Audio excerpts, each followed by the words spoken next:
आप सबों का बहुत बहुत स्वागत है अद्वैत नर्सिंग ऑफिसर्स एकेडमी में। आई होप आपने इन्फेक्शन कंट्रोल टॉपिक के 20 क्वेश्चंस जो मैंने शेयर किए हैं वो सॉल्व कर लिया होगा, और उसके साथ साथ उससे लिंक जो टॉपिक्स होगा वो भी आपका डाउट क्लियर हो गया होगा। एंड उम्मीद करती हूँ कि आपको हमारे क्लासेस अच्छे लग रहे होंगे एंड आप अपने लेवल पे भी हार्डवर्क अच्छे से पुट कर रहे होंगे, ताकि इस बार अगर आप अब तक गवर्नमेंट जॉब में नहीं गए हैं तो इस बार हर हालत में आपको क्रैक करना है। और ऑलमोस्ट 1 लाख रुपीज़ जो कि आप अर्न कीजिएगा एक गवर्नमेंट नर्सिंग ऑफिसर बनने के बाद, वो आपको अर्न करना है। ठीक है, चलिए आज का क्लास शुरू करते हैं। अभी मैं आपको पढ़ाऊंगी फार्माकोलॉजी। तो फार्माकोलॉजी बेसिकली क्या है? फार्माकोलॉजी जो टॉपिक है, कॉलजी जहाँ कहीं पे भी LOGY होता है, इसका मतलब क्या होता है? स्टडी। ठीक है, क्या हम पढ़ने जा रहे हैं? पढ़ाई। किस चीज़ का? फार्मा मीन्स मेडिसिन से मेनली लिंक्ड है। आज का हमारा इस सब्जेक्ट का पहला क्वेश्चन है, फार्माकोकाइनेटिक्स ADME का सही क्रम कौन सा है? इस वीडियो में मैंने जो हमारा ये प्रॉपर डायग्रामेटिक फॉर्म बना है, फ़िलहाल मेरे husband SI Kiran Kumar Lenka sir वो बना रहे हैं। तो मैं उम्मीद करती हूँ कि आप बहुत अच्छे से मतलब इन फ़ोटोज़ को देखकर एग्ज़ाम में याद कर पाइएगा और मिस्टेक नहीं होगा आपसे। साथ साथ में आप स्क्रीनशॉट भी ज़रूर क्लिक कीजिएगा। मैं आपको बताना चाहूँगी कि देखिए, ये जो फार्माकोकाइनेटिक्स है ना, ADME, अब फार्माकोकाइनेटिक्स क्या होता है? तो ये होता है आपका बेसिकली एक स्टडी होता है जिसमें कि जो ह्यूमन बॉडी है, जो कुछ भी उसमें सब्सटेंस एडमिनिस्टर किया जा रहा है ना, उससे कैसे डील कर रहा है। अब मेरा ये कहने का मतलब था कि ये जो डायग्राम वगैरह बना हुआ है हिंदी इंग्लिश, तो अगर कोई हिंदी मीडियम से पढ़े हैं तो उनको भी बहुत ज़्यादा मदद मिलेगा। हम इंग्लिश के सब्जेक्ट लैंग्वेज में ये पूरा PDF बनाया गया है। ठीक है, और बाकी जिनको इंग्लिश आता है उनको तो वैसा कुछ प्रॉब्लम होगा नहीं। तो अब इसका सही क्रम क्या कौन सा है? इसका सही क्रम क्या है? Absorption, distribution, metabolism, excretion. ठीक है, ये इसका सही क्रम है। तो ये क्या है? B। अब यहाँ देखिए, अब्जॉर्प्शन। अब्जॉर्प्शन मतलब क्या? कुछ किसी चीज़ का अब्जॉर्ब हो जा रहा है ना। ठीक है, तो इसमें क्या, दवाई जैसे जा रहा है ब्लड स्ट्रीम में, और जहाँ से हमने मतलब खाया है तो ब्लड स्ट्रीम में गया। फिर क्या हुआ? डिस्ट्रीब्यूशन। अब ये ब्लड के थ्रू ट्रांसपोर्ट हो रहा है बाकी टिश्यूज़ और ऑर्गन्स तक। तीसरा क्या है? मेटाबॉलिज्म। इसमें क्या है? ड्रग जो है मेटाबोलाइज हो रहा है लिवर में, ताकि वो एक्टिव या इनएक्टिव फॉर्म में कन्वर्ट हो सके। मेटाबॉलिज्म बेसिकली क्या होता है? एनाबॉलिज्म एंड कैटाबॉलिज्म का कॉम्बो होता है, जिसको हम मेटाबॉलिज्म कहते हैं। ठीक है, अब लास्ट क्या है? एक्सक्रीशन। एक्सक्रीशन में क्या होता है? ये जो ड्रग है या उसका जो मेटाबोलाइट होता है वो बॉडी से यूरिन के फॉर्म में रिमूव हो जाता है किडनी के थ्रू।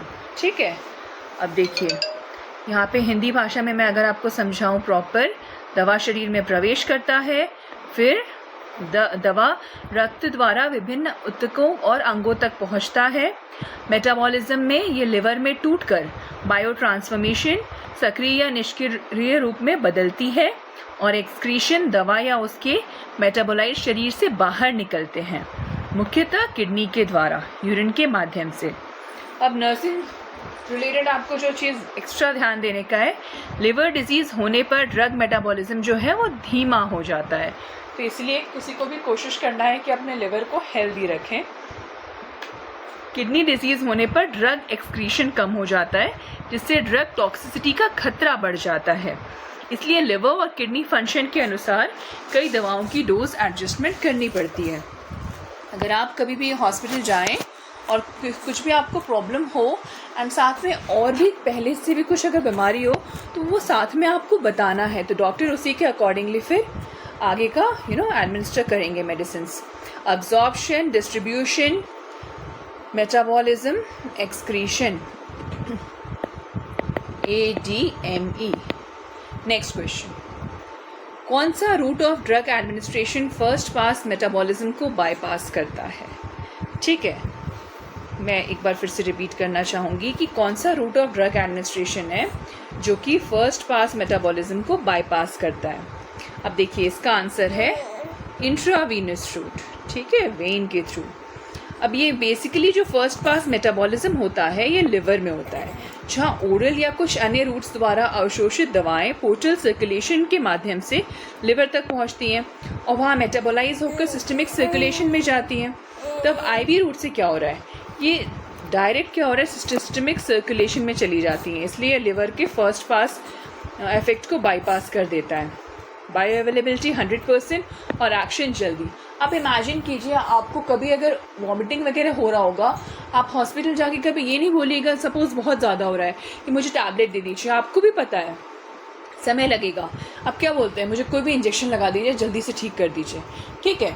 तो उसका जो इफेक्ट होता है जल्द से जल्द होता है। ओरल रूट में देखिए ड्रग बाय माउथ, फिर अब्जॉर्प्शन होगा, फिर लिवर, देन सिस्टमिक सर्कुलेशन। भाई इंट्रावीनस में क्या होगा, डायरेक्टली ये नौबत ही नहीं आया, ठीक है। अब देखिए यहाँ पे हमारा रूट्स क्या क्या है, ओरल है, सबलिंगुअल है, रेक्टल है, intravenous, inhalational, then transdermal sorry, ये सारे हमारे रूट्स हैं।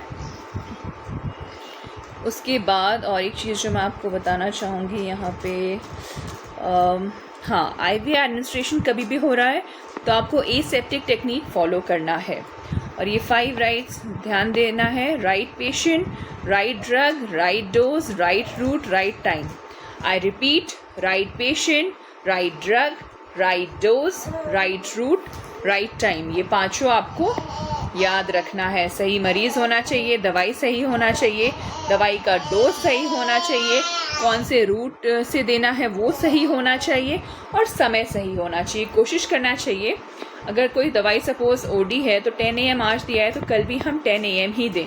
ये नहीं कि आज 10 AM है कल वो 5 PM हो जा रहा है, तो कितना ही काम करेगा, सही से नहीं करेगा।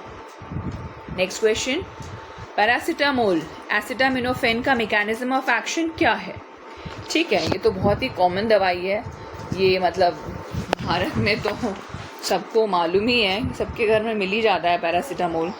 अब इसके 4 ऑप्शंस हैं, ठीक है। एंड इसका हम पहले मैकेनिज्म ऑफ एक्शन देखते हैं।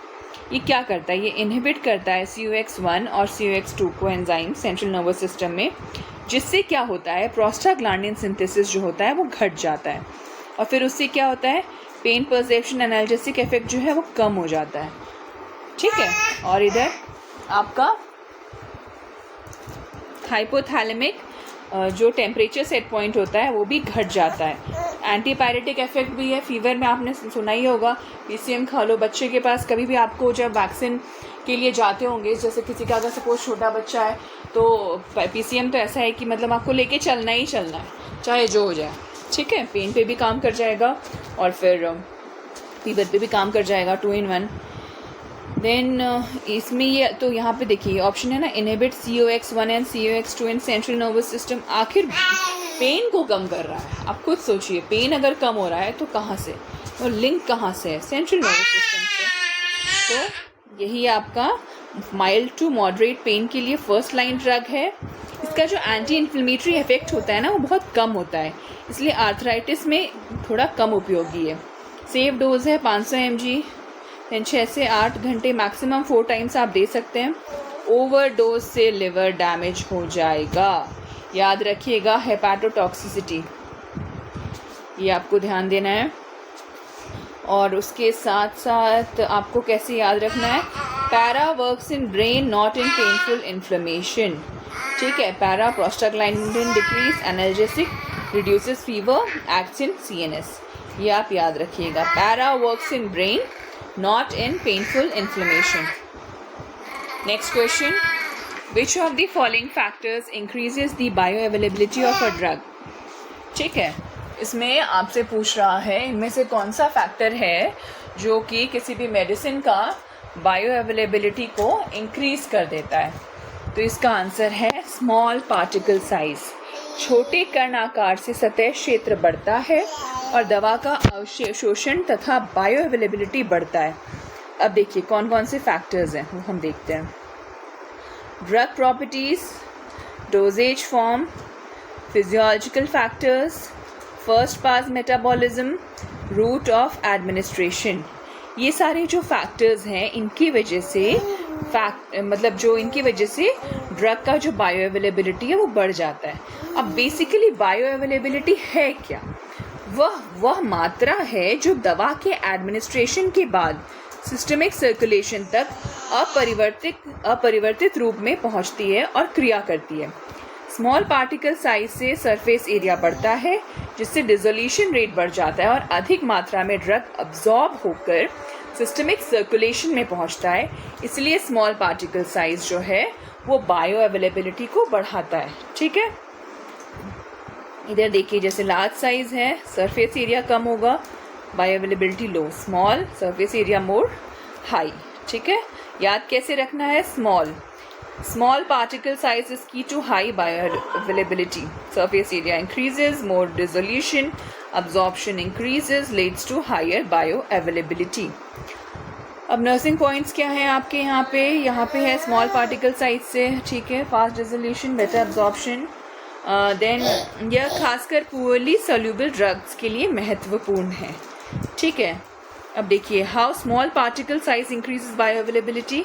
ये देखिए, ये आपको एग्जाम्पल दिया हुआ है दो यहाँ पे, इससे आपको समझ में आ जाएगा। देन कॉमन एग्जाम्पल जो है आपका ग्रेसियोफुल्विन माइक्रोनाइज्ड फॉर्म है, और उसके बाद पुअरली वाटर सॉल्युबल ड्रग्स के आइबुप्रोफेन, ग्रेसियोफुल्विन की बायोअवेलेबिलिटी स्मॉल पार्टिकल साइज से ज़्यादा हो जाती है। So our answer is small particle size increases the bioavailability of a drug. Moving on to next question. Which of the following is the site of action of loop diuretics? इनमें से कौन सा site of action है loop diuretics का? ठीक है, तो हमारे पास चार ऑप्शंस हैं। वो ऑप्शंस हैं proximal convoluted tubule, loop of Henle, then is your distal convoluted tubule, collecting duct. ये चार ऑप्शंस हैं। इसका जो करेक्ट आंसर है वो है loop of Henle, thick ascending limb. अब देखिए, हम नेफ्रॉन देखते हैं। ये नेफ्रॉन का स्ट्रक्चर बना हुआ है, ये पीसीटी है, डिसेंडिंग लिम्ब, एजेंडिंग लिम्ब, ये दोनों को मिला के क्या बोलते हैं? लूप ऑफ हेनली बोलते हैं। तो यहाँ बेसिकली ये साइट ऑफ एक्शन है लूप डाययूरेटिक्स का। इसमें क्या होता है? NKCC2 इनहिबिशन होता है, रोका जाता है, और डिस्टल कॉन्वोल्यूटेड ट्यूब्यूल है, then is your collecting duct. ठीक है, अब इसमें लूप डाययूरेटिक्स क्या होते हैं? Furosemide, furosemide, torsemide, bumetanide. Loop of Henle के थिक एजेंडिंग लिम्ब में सोडियम पोटेशियम क्लोराइड को ट्रांसपोर्टर को इनहिबिट करते हैं, रोकते हैं। इससे क्या होता है? सोडियम, पोटेशियम और क्लोरीन का रीअब्जॉर्प्शन रुक जाता है और ये आयंस यूरिन में सिक्रीट हो जाते हैं। अब इससे क्या होता है कि वाटर जो होता है इन आयंस के साथ फॉलो करता है, जिससे बहुत अधिक डायूरेसिस पेशाब होता है। ठीक है, ये सब क्या है? ये पोटेंट डायूरेटिक्स है। अब यहाँ पे देखिए एग्जाम ट्रिक क्या है? FHRD, फ्यूरोसिमाइड, हेनलीज लूप, रीअब्जॉर्प्शन रोकता है, डायूरेसिस बढ़ाता है। नर्सिंग पॉइंट्स क्या क्या है आपको याद रखना है? लूप डायूरेटिक्स बहुत फास्ट और पोटेंट डायूरेसिस करते हैं। इनका ऑनसेट 5 मिनट्स IV में, ओरल में 30 to 60 minutes, duration 4 to 6 hours. और ये कब यूज किया जाता है? एडेमा में, जहाँ heart failure, renal disease, liver cirrhosis, hypertension, hypercalcaemia, इन सब में यूज किया जाता है। इलेक्ट्रोलाइट लॉस हो सकता है, जैसे कि sodium, potassium chloride, calcium, magnesium. Hypokalemia, hypokalemia क्या है? लो पोटेशियम, ये भी कॉमन एडवर्स इफेक्ट है। ऑटोटॉक्सिसिटी, कान में आवाज आना, ये भी हो सकता है, ये आपको याद रखना है, ऑटोटॉक्सिसिटी। यहां से क्वेश्चन आ सकता है। अब देखिए common example, Lasix, Bumex, Demadex, ethacrynic acid, ये सब है आपका common example. So answer is loop of Henle, thick ascending limb is the site of action of loop diuretics. Next question. Which of the following is the primary mechanism of action of ACE inhibitors? Block aldosterone receptors, inhibit angiotensin converting enzyme, block beta-1 adrenergic receptors, increase nitric acid oxide production. इनमें से कौन सा primary mechanism of action है ACE inhibitors का?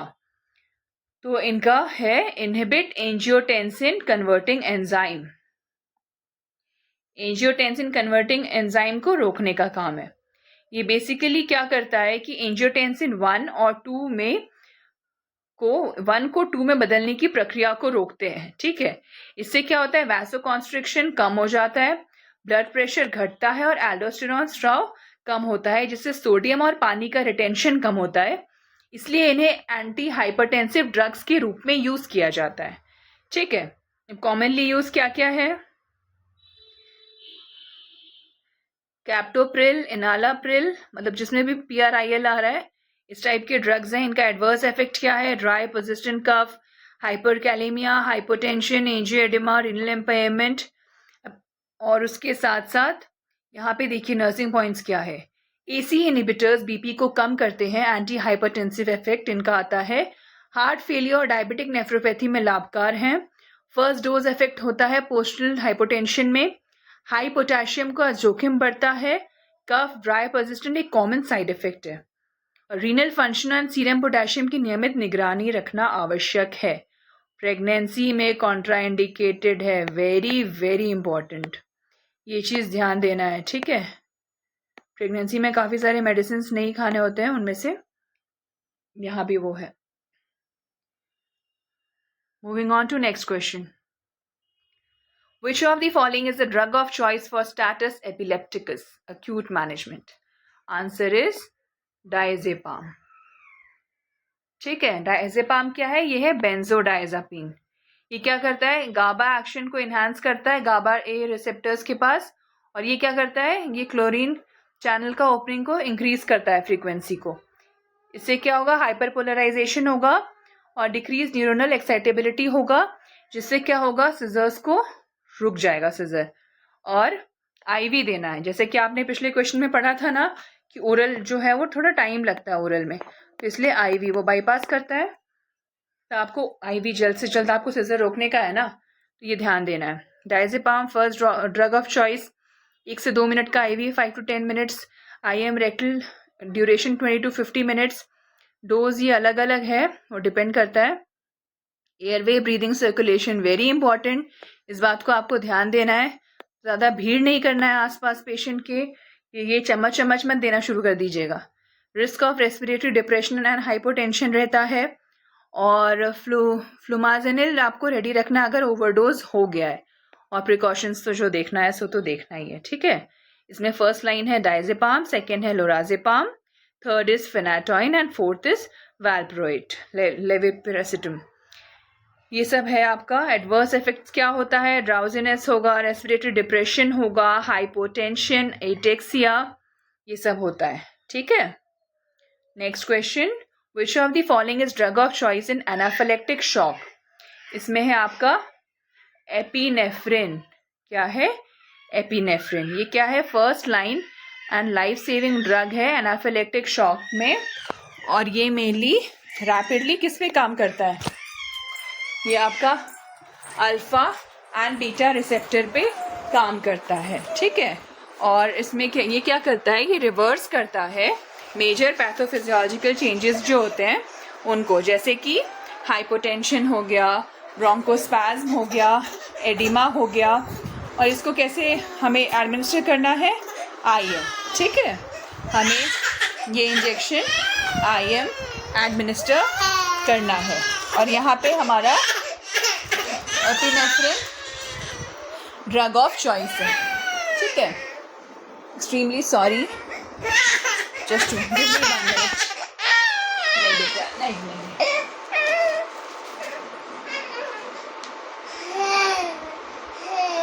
यहाँ पे देखिए अब नर्सिंग पॉइंट्स क्या क्या हैं। एपिनेफ्रिन जो है आपका वो ड्रग ऑफ चॉइस है। ठीक है, रूट क्या होगा? रूट IM होगा। डोज तो वैरी करता है, हर 5 से 15 मिनट में रिपीट करना है। BP, पल्स, SpO2 ये सब मॉनिटर करना है। और इमरजेंसी मैनेजमेंट कैसे करना है ये देखिए।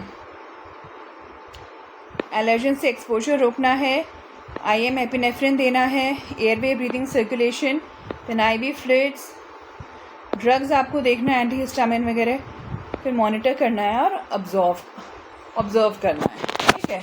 ये सब अगर किसी को एनाफिलेक्टिक शॉक का कंप्लेन आप देख रहे हैं तो आपको ये सारी चीज़ें करनी है। इसका देखिए एग्ज़ाम ट्रिक कैसे, EPI early, potent, immediate.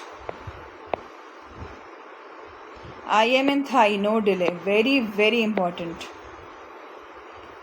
Epinephrine एक drug saving, life saving drug है।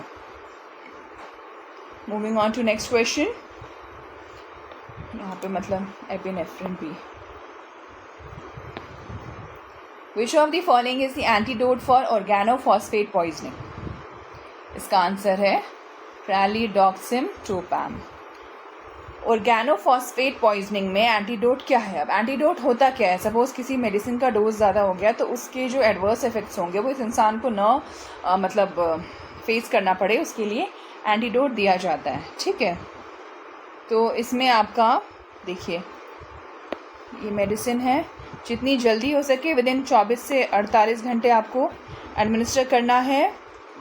और जो प्रॉब्लम्स हैं ध्यान देना है, एयरवे, ब्रीदिंग, सर्कुलेशन देखना है, पेशेंट को एक्सपोजर से बचाना है, गैस्ट्रिक डिकंटामिनेशन जितना जल्दी हो सके कर लीजिए तो पेशेंट जल्दी रिकवर करेगा। वाइटल साइंस देखना है, चेस्ट ऑस्कल्टेशन देखना है, प्यूपिल साइज़ देखना है, इंटरमीडिएट सिंड्रोम्स भी देखने हैं, ठीक है, 24 to 96 आवर्स के लिए। डाइजेपाम अगर कन्वर्शंस हैं तो डाइजेपाम आपको वहाँ पे एडमिनिस्टर करना है। क्लिनिकल फीचर्स क्या होते हैं देखिए, सलाइवेशन, लैक्रिमेशन, यूरिनेशन, डेफिकेशन, काफ़ी सारे हैं। और देखिए एंटीडोट जो यूज़ हो रहा है यहाँ पे क्या है, अट्रोपिन, प्रेलिडॉक्सिम, डाइजेपाम, ये सब एंटीडोट यूज़ होता है ऑर्गेनोफॉस्फेट पॉइजनिंग में। कैसे हमें याद रखना है? PAM, ठीक है, very important. Hence answer is pralidoxime is antidote for organophosphate poisoning. Next question. Which of the following is the drug of choice in myocardial infarction? Acute MI. अब देखिए, अब MI में यूजुअली होता क्या है? नॉर्मल जो कोरोनरी आर्टरी है वो ऐसे होता है। हाँ बेटा तुम बड़े हो जाओ तब तुम पढ़ा लेना। मेरा बच्चा चाह रहा है कि पढ़ा ले। अब बाकी जो जिसको प्रॉब्लम होता है उसका आर्थरोस्क्लेरोटिक प्लेग देखिए कैसे इकट्ठा हो रखा है। प्लेग जो होता है थ्रोम्बस की वजह से रप्चर कर जाता है और फिर क्या होता है? फिर होता है मायोकार्डियल इन्फार्क्शन, ठीक है। अब इसका है आंसर एस्पिरिन।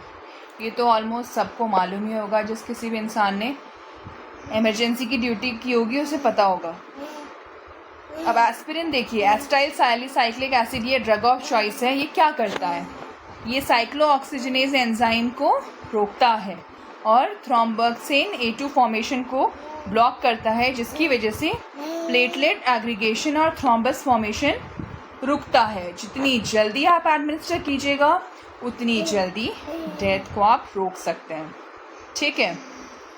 और इसमें आपको कोशिश करना है विदिन 30 मिनट्स एडमिनिस्टर करना है। GI ब्लीड एडमिनिस्टर करना है। कोई एलर्जी तो नहीं है एस्पिरिन से, ये भी ध्यान देना है। लेकिन अगर किसी को सपोज़ एक्टिव पेप्टिक अल्सर है, ब्लीडिंग डिसऑर्डर है, वहाँ पे नहीं देना है। और पेशेंट को बताना है कि इसको आपको च्यू करना है, ना कि स्वालो करना है। एक और चीज़ मैं आपको बताना चाहूँगी कि ये जो है आपका यहाँ पे जैसे कि कहा गया ड्रग्स कौन कौन से यूज़ होते हैं।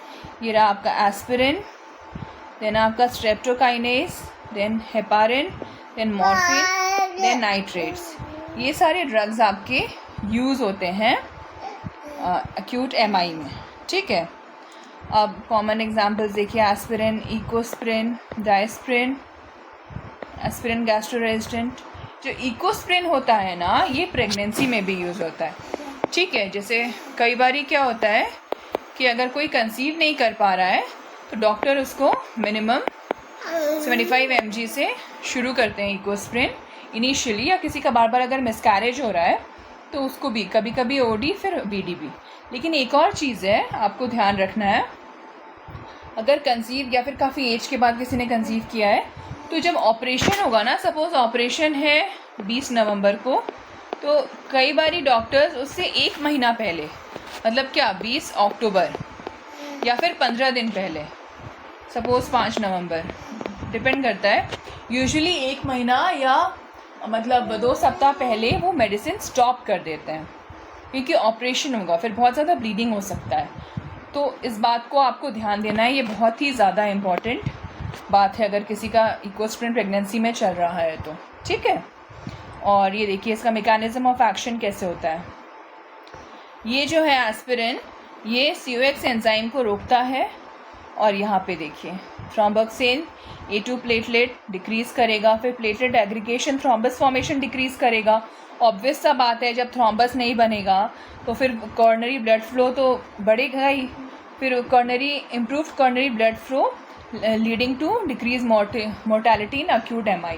ऑब्वियसली जब ब्लड फ्लो बढ़िया हो गया मेरा पेशेंट का यहाँ पे, तो फिर तो मोर्टेलिटी का रिस्क डिक्रीज़ कर ही जाएगा।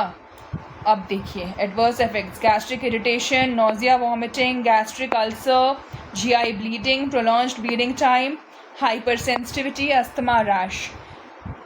अभी यहाँ पे आपने पढ़ा था ना, किसी को ब्लीडिंग डिसऑर्डर है या पेप्टिक अल्सर है तो वहाँ पे आपको ये टैबलेट नहीं देना है, इसीलिए क्योंकि ये एडवर्स इफेक्ट्स है, ऑलरेडी किसी को प्रॉब्लम है और आप वो दवाई दीजिएगा और प्रॉब्लम बढ़ जाएगा, ठीक है। This was all about aspirin. यहाँ देखिए कोरोनरी ऑक्लूजन, इन्फाक्शन, एस्पिरिन, यहाँ प्लेटलेट्स हैं, प्लेटलेट्स एग्रीगेटेड एंड क्लॉट इन्होंने बना दिया, एस्पिरिन दिया पेशेंट को, प्लेटलेट एग्रीगेशन रुक गया, तो लार्ज साइज़ का था अब स्मॉल साइज़ में हो गया, तो इससे क्या हुआ, कोरोनरी ब्लड फ्लो जो है वो मेंटेन हुआ और फिर फर्दर इन्फेक्शन को रोक दिया। बहुत हद तक प्रोबेबिलिटी है कि पेशेंट ठीक हो जाएगा।